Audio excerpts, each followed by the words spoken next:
On emotion. That's why stories sell. Is because people love when they go to a feel-good movie and they leave there sobbing. It was a great movie. They loved it. I just went and saw the movie. Gosh, after the song. Shape of Water. What? Shape of Water? Hell no. I can only imagine. I can only imagine. Who said it? Have you seen it? No. Oh my gosh, I cried my eyes out. I loved it so much. It was so good because it was so emotional. Guy grows up with an abusive father, finally finds his way through that process, starts a band. His dad finds the Lord and stops sucking and becomes amazing. And he says on there, this is his real life story, his true life story, of how that song got written. And that song was the #1 requested, most sold Christian song ever because it made it crossed over. It made it onto standard radio, and it's the most requested song ever, Christian song ever. And so they made a movie about the song. Oh my gosh! I just saw my eyes out. My wife and I were like, "Oh, it's so great! I loved it." Why did we love it? Because it was emotional. We're not dead inside, people. We make decisions on emotion. All right. So sell the benefits. All right. On any given day, someone else read this. Go ahead, Eric. Read this loud for us. On any given day, you're one handshake away from 1,000 new people in your business. Wow. Case in point, last night when I met those guys, I'm going to make a bold statement. I haven't even presented to them yet. All they know is I took the train from Connecticut down to southern Manhattan to meet the one guy. And he introduced me to his guy, one of his main guys, like his main general. I'm going to make a prediction. Not only will they join the business, but they will put 1,000 people into the business in the next 6 months. Check me on that in 6 months. I'm making the bold statement. But it was one handshake. You just don't know which handshake is going to yield 1,000 people, right? Tuesday night in Yonkers, I'm doing a presentation for a brand new networker who's never done networking in his life.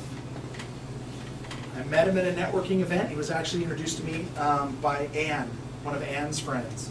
She invited me to go to a networking meeting with her that she was already going to and said, would you mind coming along? Well, I'm going there, yes, to support my friend, but when I went with her, I'm looking at everybody in the room. I look at it as a lens of who's going to be the most interested in me, right? That's just how I operate. My lens is that way. So this guy shares his story. He grows up in the Bronx, getting gunshots through his windows. Doesn't have enough money to leave the Bronx, so they move from the 3rd floor to the 18th floor of their building so they can get out of the gunshot range. But that was a moving up, right? Yeah. Because they got out of bullets coming through their windows. He breaks the mold and goes to Harvard. Graduates Harvard.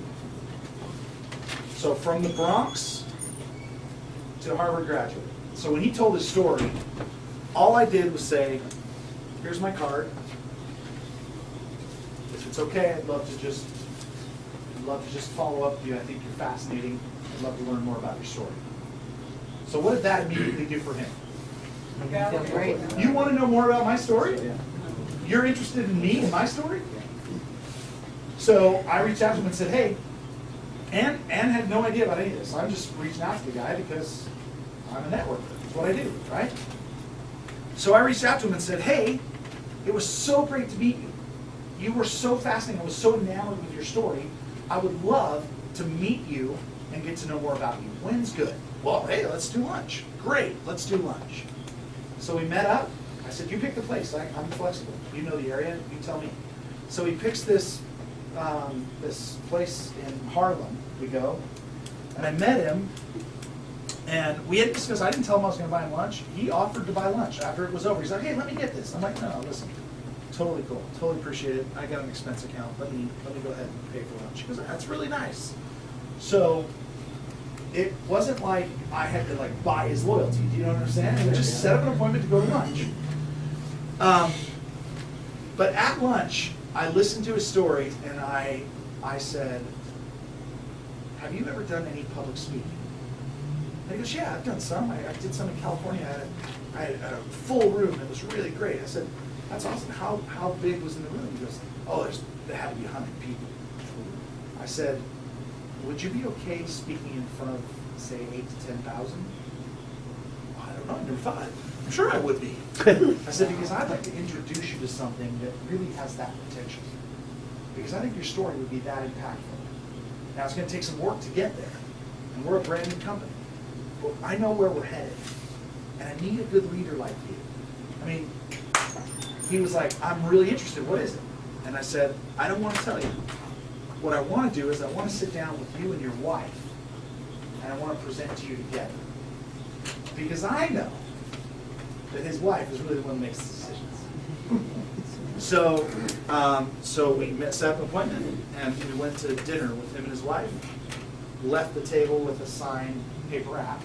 They were in, and his first meeting is Tuesday night. So he's got 17 people that he said he's got confirmed. Now, I said, this is funny, I said, now you realize some people are going to commit to you and then not show. He goes, not my people. I love it. He just kind of chuckled. Not my people. So anyway, he's never done networking. He is fresh clay for me. I get him molded without preconception, without anything. I get to teach and say, you know how excited I am to train somebody who's coachable, who has that kind of story. But guess what? We all have a story. His story is no better than any of your stories. And that's what I love about this profession. So, that handshake, Ann took me to a networking meeting, and now, Ann wasn't in the business. But I said, hey, Ann, you took me to a networking meeting. I'm going to close this guy. You better make a decision, because he's going in the business whether you're in or not. And she's like, oh, where's my so Ann's in the business, and now Ty is under Ann. But see, that's just a closing technique, right? Any kind and I didn't meet that without Ann. I would not have met him without Ann. Now last night, all me from scratch, online, found a networking group, went, signed the guy up.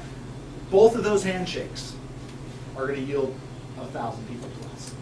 And I'm keeping 2 spots open for them on my team. Nice try. All right. So point is, you never know which handshake. But if you're not out there looking to shake hands, an invitation never extended yields no sales. Man, love it. Full circle. All right. So features versus benefits. Now, when we first wrote the overview presentation that we use at Locals, the slide deck that's up, which, by the way, have you seen that?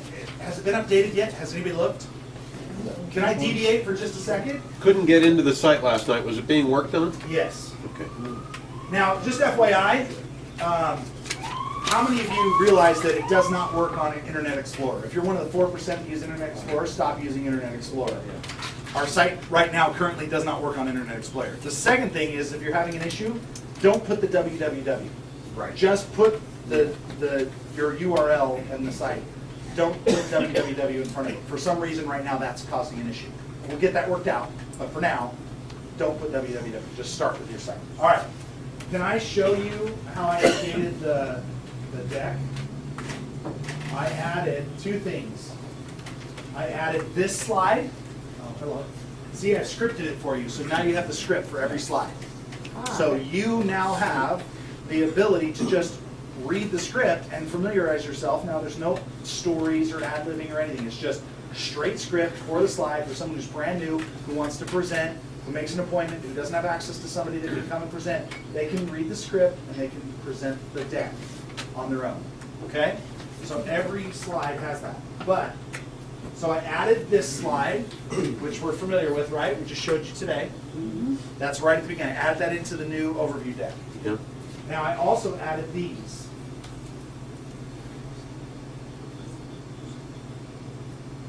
When you get done with this slide, with Yeah. the comp slide, I put in a few income potential slides, right? Pace setter at 30, duplicating 5 levels of 3 to get 3, it's $436 a month. A partner at 30 personal customer points, which allows you to duplicate down to 6 levels. 3 who get 3, $1,485 a month. I did an executive at 60, which opens up all 8 levels. 3 who get 3. Now, the important thing is 3 who get 3. These are just averaging 10 personal customer points for your team. You get 60, so you can open up 8 levels. But your team only averages 10 customer points each. But that duplicates down 8 levels, that's 20 grand. Now watch what happens when we just take it from 3. Why did we choose 3 to get 3? 3 to get 3 because that's industry average. In the industry, in the professional relationship marketing, average person brings in 3 people. But how many of you are above average? So why would you stop at 3? And here, let me show you. If you teach 3 to get 3, it's 20 grand. Which is, that's okay, right? That's pretty good. How many of you okay with an extra 20 grand? How many of you okay with half of that? 10 grand coming in every month. Right? Be happy with $1,000, right? Happy a pace setter. Set it up, get $500, $1,000 a month. But if you focus on, instead of 3 getting 3, which is just industry average, what if you focused on 4 to get 4? What do you think that does to the numbers?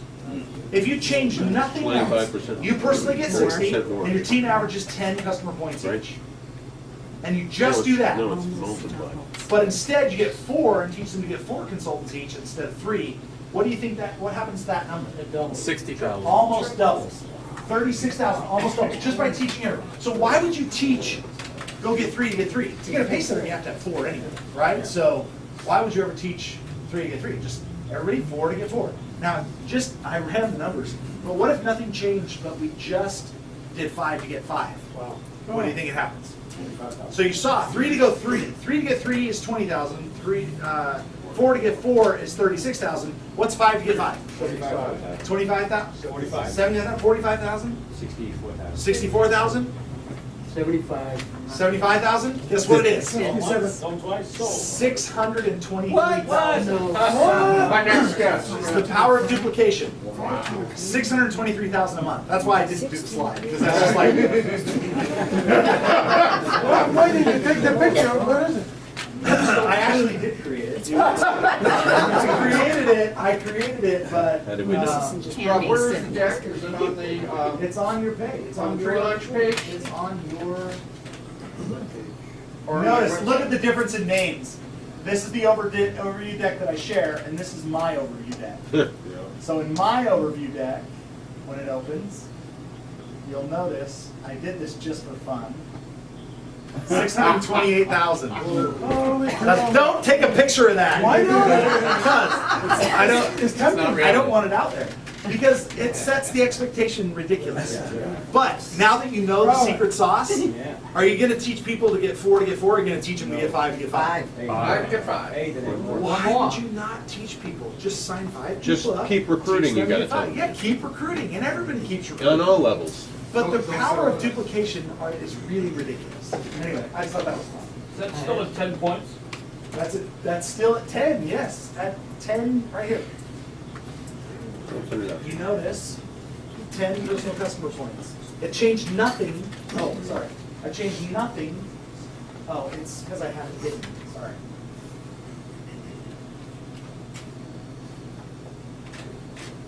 I changed nothing. Watch between the 2 slides. Nothing changes. Oh, my lands. Come on, Rob. We like All that right, slide. so watch. Nothing changes between the 2 except 5 to get 5 instead of 4 to get 4, and the actual numbers themselves. I think that's a powerful tool. I think we should. No, I don't want to use that. Although, wait, we're broadcasting live. Ignore that you saw that. Damn you, Joe Dalton! Now we got 1.2 million lookers right now. We can't erase that. Damn you and your tech savviness! There's 1.2 million people. Oh, man, that's too funny. All right, where are we on time? Because I want to be respectful of your time. 149. When are we supposed to be done, Peter? 6 minutes. Supposed to be done at 2? Three, so no problem. All right, features versus benefit. In the original deck, you noticed on the autopilot slide, all it does is list features. So in the script, make sure you read the script, because the script on that slide does talk about benefits. Now, case in point, remember, statistics tell and stories sell. The stories of the products, or autopilot specifically, are the benefits. In fact, Anne, would you mind, you can share from there if you want, or you can come up here. But would you mind sharing your autopilot story with everybody really quickly? I'm Neil. So everybody, this is Anne. Say hi to Anne. I'd like to I feel like introduce, Exhibit A today. yeah, Ann, Exhibit A.